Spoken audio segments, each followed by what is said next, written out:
शिव और सती का विवाह। दक्ष प्रजापति की कई पुत्रियां थीं। सभी पुत्रियां गुणवती थीं। फिर भी दक्ष के मन में न संतोष नहीं था। वे चाहते थे उनके घर में एक ऐसी पुत्री का जन्म हो जो सर्वशक्ति संपन्न हो एवं सर्वविजयिनी हो, जिसके कारण दक्ष एक ऐसी हाई पुत्री के लिए तप करने लगे। तप करते करते अधिक दिन बीत गए तो भगवती आद्या ने प्रकट होकर कहा, मैं तुम्हारे तप से प्रसन्न हूं। तुम किस कारण वश तप कर रहे हो? दक्ष ने तप करने का कारण बताया तो मां बोली, मैं स्वयं पुत्री रूप में तुम्हारे यहाँ जन्म धारण करूंगी। मेरा नाम होगा सती। सती के रूप में जन्म लेकर अपनी लीलाओं का विस्तार करूंगी। फलतः भगवती आद्या ने सती रूप में दक्ष के यहाँ जन्म लिया। सती दक्ष की सभी पुत्रियों में सबसे अलौकिक थीं। सती ने बाल्य अवस्था में ही कई ऐसे अलौकिक आश्चर्यचलित करने वाले कार्य कर दिखाए थे जिन्हें देखकर स्वयं दक्ष को भी विस्मयता होती रहती थी। जब सती विवाह योग्य हो गई तो दक्ष को उनके लिए वर की चिंता होने लगी। उन्होंने ब्रह्मा जी से इस विषय में परामर्श किया। ब्रह्मा जी ने कहा, सती आद्या का अवतार है। आद्या आदिशक्ति और शिव आदि पुरुष हैं, अतः सती के विवाह के लिए शिव ही योग्य और उचित वर हैं। दक्ष ने ब्रह्मा जी की बात मानकर सती का विवाह भगवान शिव के साथ कर दिया। सती कैलाश में जाकर भगवान शिव के साथ रहने लगीं।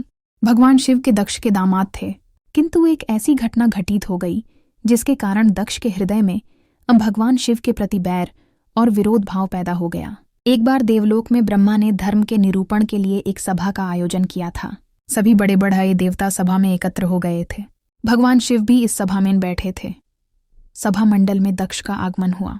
दक्ष के आगमन पर सभी देवता उठकर खड़े हो गए, पर भगवान शिव खड़े नहीं हुए। उन्होंने दक्ष को प्रणाम भी नहीं किया। फलतः दक्ष ने अपमान का अनुभव किया। केवल यही नहीं, उनके हृदय में भगवान शिव के प्रति ईर्ष्या की आग जल उठी। वे उनसे बदला लेने के लिए समय और अवसर की प्रतीक्षा करने लगे। एक बार सती और शिव कैलाश पर्वत पर बैठे हुए परस्पर वार्तालाप कर रहे थे।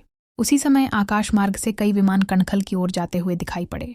सती ने उन विमानों को देखकर भगवान शिव से पूछा, प्रभु, ये सभी विमान किसके हैं और कहाँ जा रहे हैं? भगवान शंकर ने उत्तर दिया, आपके पिता ने बहुत बड़ देय यज्ञ का आयोजन किया है। समस्त देवता और देवांगनाएं इन विमानों में बैठकर उसी यज्ञ में सम्मिलित होने के लिए जा रहे हैं। इस पर सती ने दूसरा प्रश्न किया, क्या मेरे पिता ने आपको यज्ञ में सम्मिलित होने के लिए नहीं बुलाया? भगवान शंकर ने उत्तर दिया, आपके पिता मुझसे बैर रखते हैं, फिर वे मुझे क्यों बुलाने लगे? सती मन ही मन सोचने लगीं, फिर बोली, यज्ञ के इस अवसर पर अवश्य मेरी सभी बहन आएंगी। उनसे मिले हुए बहुत दिन हो गए। यदि आपकी अनुमति हो तो मैं भी अपने पिता के घर जाना चाहती हूँ। यज्ञ में सम्मिलित हो लूंगी और बहनों से भी मिलने का सुअवसर मिलेगा। भगवान शिव ने उत्तर दिया, इस समय वहां जाना उचित नहीं होगा। आपके पिता मुझसे जलते हैं, हो सकता है वे आपका भी अपमान करें। बिना बुलाए किसी के घर जाना उचित नहीं होता है। इस पर सती ने प्रश्न किया, ऐसा क्यों? भगवान शिव ने उत्तर दिया, विवाहिता लड़की को बिना बुलाए पिता के घर नहीं जाना चाहिए, क्योंकि विवाह हो जाने पर लड़की अपने पति की हो जाती है। पिता के घर से उसका संबंध टूट जाता है। लेकिन सती पीहर जाने के लिए हठ करती रहीं, अपनी बात बार बार दोहराती रहीं। उनकी इच्छा देखकर भगवान शिव ने पीहर जाने की अनुमति दे दी। उनके साथ अपना एक गण भी साथ में भेज दिया। उस गण का नाम वीरभद्र था। सती वीरभद्र के साथ अपने पिता के घर गईं। घर में सती से किसी ने भी प्रेम पूर्वक वार्तालाप नहीं किया। दक्ष ने उन्हें देखकर कहा, तुम क्या यहाँ मेरा अपमान कराने आई हो? अपनी बहनों को तो देखो, वे किस प्रकार भांति भांति के अलंकारों और सुंदर वस्त्रों से सुसज्जित हैं। तुम्हारे शरीर पर मात्र बागंबर हैं। तुम्हारा पति श्मशानवासी और भूतों का नायक है। वह तुम्हें बागंबर छोड़कर और पहना ही क्या सकता है? दक्ष के कथन से सती के हृदय में पश्चाताप का सागर उमड़ पड़ा। वे सोचने लगीं, उन्होंने यहाँ आकर अच्छा नहीं किया। भगवान ठीक ही कह रहे थे, बिना बुलाए पिता के घर भी नहीं जाना चाहिए। पर अब क्या हो सकता है, अब तो आ ही गई हूं। पिता के कटु और अपमानजनक शब्द सुनकर भी सती मौन रहीं। वे उस यज्ञ मंडल में गईं जहां सभी देवता और ऋषिमुनि बैठे थे तथा यज्ञ कुंड में धू करती जलती हुई अग्नि में आहुतियां डाली जा रही थीं। सती ने यज्ञ मंडप में सभी देवताओं के तो भाग देखे, किंतु भगवान शिव का भाग नहीं देखा। वे भगवान शिव का भाग न देखकर अपने पिता से बोलीं, पितृश्रेष्ठ यज्ञ में तो सबके भाग दिखाई पड़ रहे हैं, किंतु कैलाशपति का भाग नहीं है। आपने उनका भाग क्यों नहीं रखा? दक्ष ने गर्व से उत्तर दिया, तुम्हारे पति शिव को देवता नहीं अम समझता। वह तो भूतों का स्वामी, नग्न रहने वाला और हड्डियों की माला धारण करने वाला है।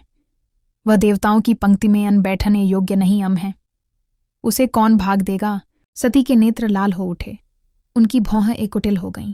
उनका मुखमंडल प्रलय के सूर्य की भांति तेजोदीप्त हो उठा। उन्होंने पीड़ा से तिलमिलाते हुए कहा, ओह म इन शब्दों को कैसे सुन रही?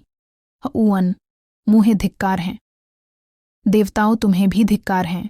तुम भी उन कैलाशपति के लिए इन शब्दों को कैसे सुन रहे हो, जो मंगल के प्रतीक हैं और जो क्षण मात्र में संपूर्ण सृष्टि को नष्ट करने की शक्ति रखते हैं। वे मेरे स्वामी हैं। नारी के लिए उसका पति ही स्वर्ग होता है। जो नारी अपने पति के लिए अपमानजनक शब्दों को सुनती है उसे नरक में जाना पड़ता है।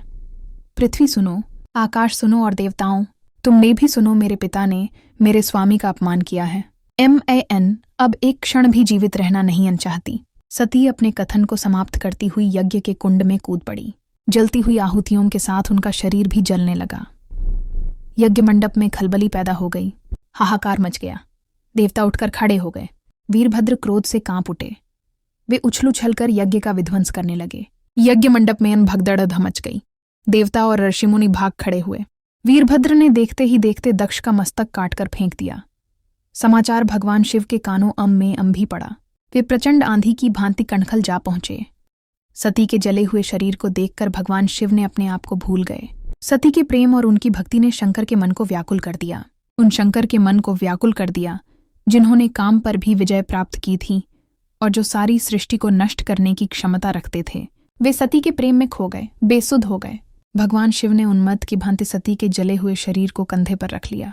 वे सभी दिशाओं में भ्रमण करने लगे। शिव और सती के इस अलौकिक प्रेम को देखकर पृथ्वी रुक गई, हवा रुक गई, जल का प्रवाह ठहर गया और रुक गईं देवताओं की सांसें। सृष्टि व्याकुल हो उठी। सृष्टि के प्राणी पुकारने लगे, पाहिमाम पाहिमाम। भयानक संकट उपस्थित देखकर सृष्टि के पालक भगवान विष्णु आगे बढ़े। वे भगवान शिव की बेसुधी में अपने चक्र से सती के एकाएक अंग को काट काट कर गिराने लगे। धरती पर 51 स्थानों में सती के अंग कट कट कर गिरे। जब सती के सारे अंग कटकर गिर गए तो भगवान शिव पुनः अपने आप में अनाए।